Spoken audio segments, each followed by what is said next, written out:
Hello and very welcome to this video around objectives and key results, OKRs. My name is Sophie Hedestad and I'm the founder and CEO at Noxit. I'm based out of Stockholm in Scandinavia and I'm happy that you found this video. I also work with Noxit and Noxit provides strategy execution software that works perfect for objectives and key results. So please check us out at noxit.io. So to start with, what are OKRs? So you probably have a vision, a very long-term perspective on where you're heading as a company or organization. And then you might have a strategy. Often it's a 3-year business plan. And then you should break this strategy down to OKRs. And OKRs could be yearly goals or quarterly goals. And I will discuss this later on in the video, what kind of cadence you can choose. But often on company level, you would have a strategic yearly cadence. And on team level, you could pick and choose a yearly cadence or a quarterly cadence. But OKR, that's really about strategy execution. And the background of the framework is that it started with the first man to the very left. His name was Peter Drucker. He launched something called management by objectives. And later on, Andy Grove, the second person in this image with a blue background, he launched objectives and key results, OKR. So he's actually the founder of the framework. He was tweaking the MBO framework a little bit and he executed OKRs at Intel. And John Doerr was an engineer at Intel, worked together with Andy, and he launched OKRs at Google because he invested early on in Google when Larry Page and Sergey Brin was building Google in the garage somewhere in San Francisco. And since then, it's been widely adopted all over the world. And the method of OKRs got really, really popular during the pandemic. Something happened when you couldn't have managers walking around in the office any longer. They needed to upgrade the way they worked with direction and focus and goals. And then OKR is a great framework, a great method. And here you can see a lot of cool tech logos that work with OKRs, but actually I implement OKRs in much more kind of traditional companies, traditional organization like real estate, governmental organizations. And I think it works really well because you can be everything from a small startup to a large enterprise. And the framework is so simple. So if I would implement objectives and key results in your organization, this would probably what I would be recommending. 3, 3, 3. 3 objectives, 3 key results, and 3 actions. And it sounds like 2 components, right? But it's actually 3 components. It's the objective, and that's the direction. You can ask yourself, what do I want to achieve as an organization? Or what do I want to change? And when will I know if that is happening or not? That's the key results.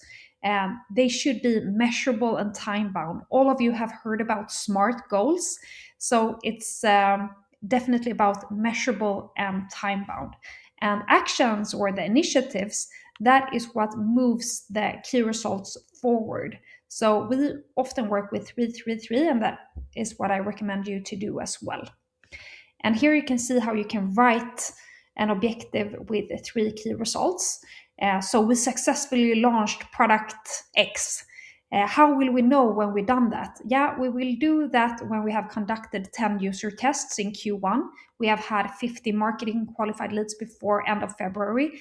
And we have had pre-orders in Q1 of 300,000 SEK. Then we have launched successfully. And of course, you can have OKRs in different level of your organization. In a video later on, I will talk about rollout methods.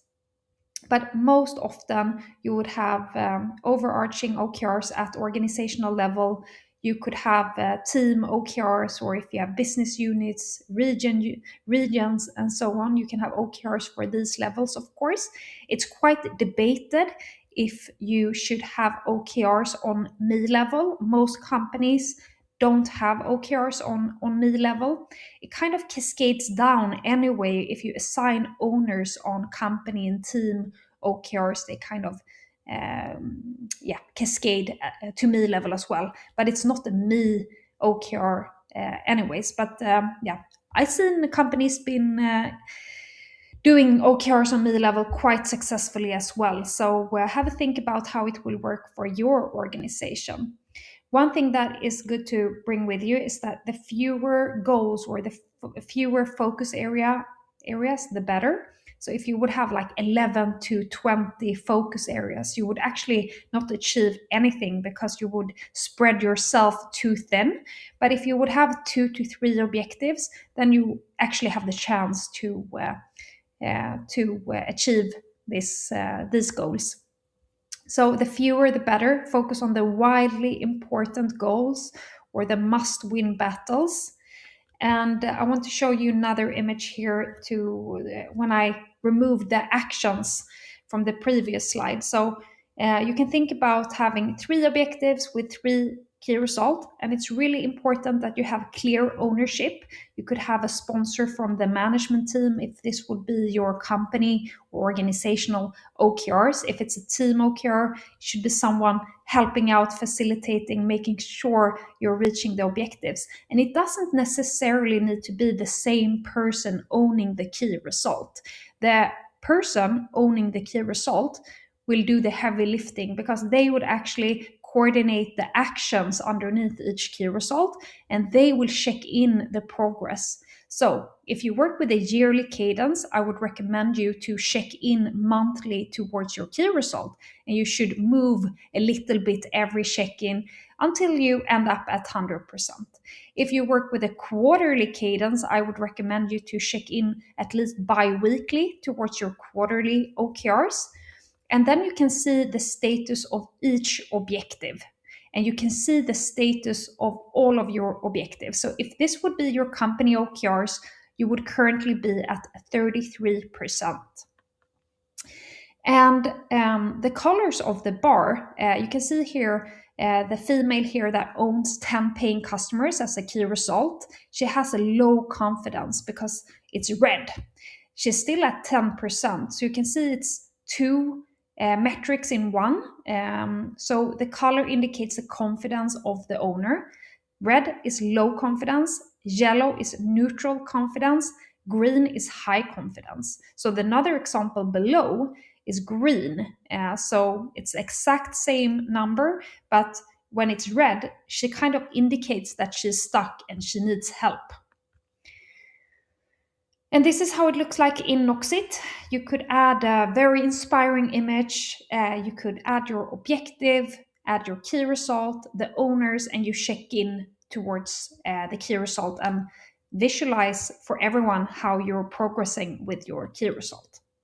And when you work with OKRs, you're working with stretch goals, the best thinkable outcome. If all stars are aligned in the sky, how far can we push ourselves then? So if you're discussing with your team, can we reach 12 or 13, 14, 15? And 15 would be the best thinkable outcome. That's what you're going to go for. So it's going to be a stretch. You're going to work hard, but it's actually doable. When you work with OKRs, you should know that Google celebrate their OKRs from 70%. Often, I experience that the organization that implement OKRs actually does not work with this goal achievement from 70%. They stick with 100% because it's too much work to re-educate all the stakeholders, owners, board members, management teams, etc. So they stick to 100% goal achievement. But I think you should know this when you work with OKRs, that Google celebrate from 70%. And sometimes stretch goals is perceived like that you're going to start celebrating from 70%. But you should also know that most organizations still stick with 100%. So this is a good path. This is a good information for you so you can choose your own path. And I'm quite inspired how Google is rolling out their OKRs to the whole organization. They are many, many thousand employees. And each quarter, Sundar Pichai ask his management team, how can you support me reaching these objectives and key results?